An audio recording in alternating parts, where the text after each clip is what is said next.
Have you ever just stopped and thought, why is paying for stuff sometimes so clunky? Well, today we're going to dive into a new universal payment standard called payware, and it's designed to make every single transaction way simpler, a lot cheaper, and so much more flexible. So let's just start with the feeling we've all had, right? That little bit of frustration. Why is paying for things so rigid? Whether you're trying to buy something you just saw online, you're in a super busy store, or you're just trying to pay a bill, your options are usually pretty limited. And that really gets to the heart of the issue, what we call the one-size-fits-all problem. See, the traditional payment systems we use every day, they were built for a totally different world. And honestly, they can seriously hold back how businesses sell to us and how we get to choose to pay. Think about it like this. The old-school card networks, they basically give you one tool, the swipe, the tap, or typing in your card number. That's it. It's like having a toolkit with only a hammer inside.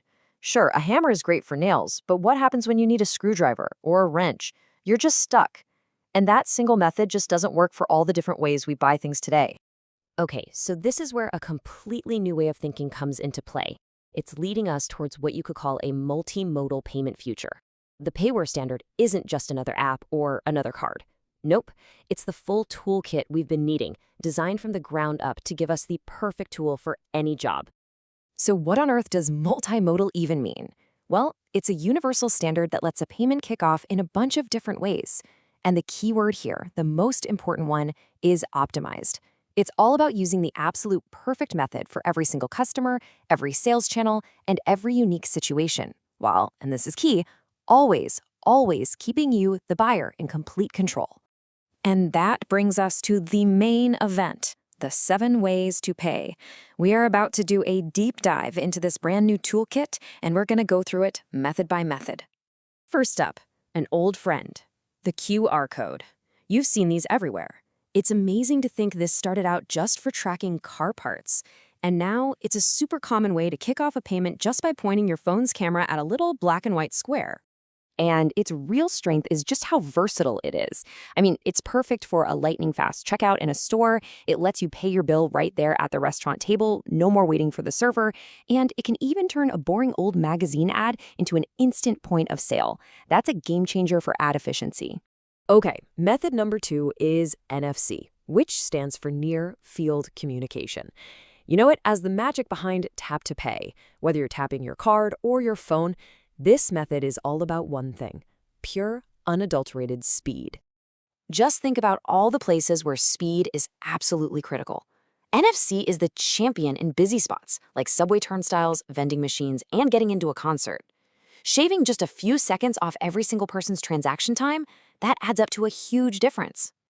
All right, number 3 is where things start to feel like we're living in the future. It's BLE, or Bluetooth Low Energy. This method uses your device's proximity to another device to start a payment, and it can create an experience that's almost completely invisible.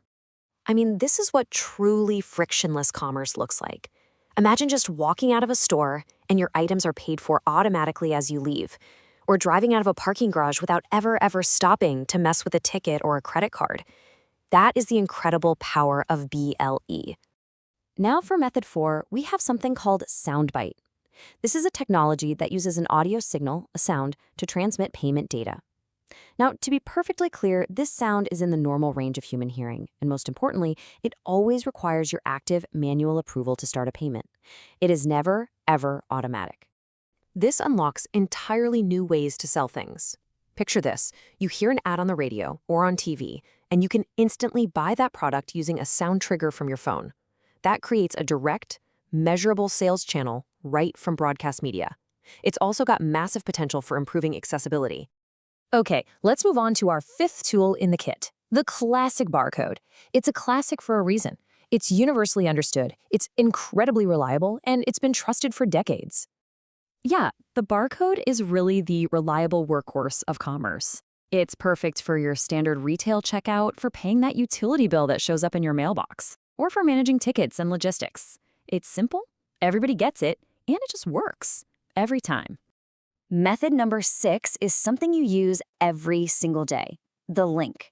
It is as simple as it sounds. It's just a URL that a customer clicks, and in just a tap or 2, they can make a payment. This is just unbelievably powerful for any kind of remote transaction. A freelancer can get paid instantly from an email invoice. A brand can sell directly from a post on social media or in a chat message. It literally turns any form of digital communication into a potential checkout counter. And that brings us to our seventh and final method, good old text, or SMS. This one is absolutely crucial for accessibility. Why? Because it works on any mobile phone, not just the latest smartphone. Plus, the buyer just needs a momentary internet connection to approve the payment. This is so important in markets around the world, where basic feature phones are still what most people use. It enables simple peer-to-peer money transfers, easy bill payments, and helpful reminders, truly bringing secure digital payments to everyone, everywhere. Okay, so we've just unboxed the entire toolkit. We've seen all 7 methods, but how does this new way of doing things really stack up against the old system? Let's look at a direct head-to-head comparison. And when you put them side by side like this, wow, the difference is just stark. Payware gives you 7 ways to pay versus just 1. The transaction fees are slashed, down to around 0.5% compared to the usual 2 or 3% from card networks. You don't need expensive hardware to take a payment, and it works on basic feature phones. In short, it is more flexible, way cheaper, and a whole lot more accessible. But you might be wondering, how can one system possibly handle all 7 of these methods so well? Well, the secret sauce is something called account-to-account, or A2A infrastructure. Instead of the money bouncing around between a bunch of middlemen like with card networks, A2A moves money directly from the buyer's bank account to the seller's bank account. It's this direct path that makes it so much cheaper and so much faster. And for the merchants and developers out there, the real beauty is its simplicity. You just integrate the system one time, and bam, you instantly unlock the power of all 7 payment methods. You don't need to do separate, complex setups for each one. One and done. And this direct approach also comes with a huge security advantage.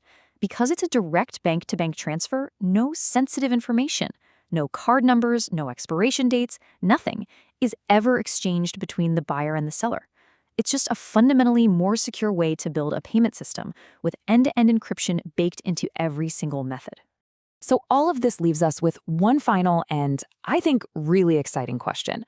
With a universal standard that is cheaper, more secure, and infinitely more flexible, what happens when paying for something becomes truly completely frictionless? What kind of new businesses, what new sales channels, what amazing innovations become possible when paying is no longer a hurdle, but just an invisible, seamless part of the experience? The future of commerce could look very, very different. Thanks for tuning in.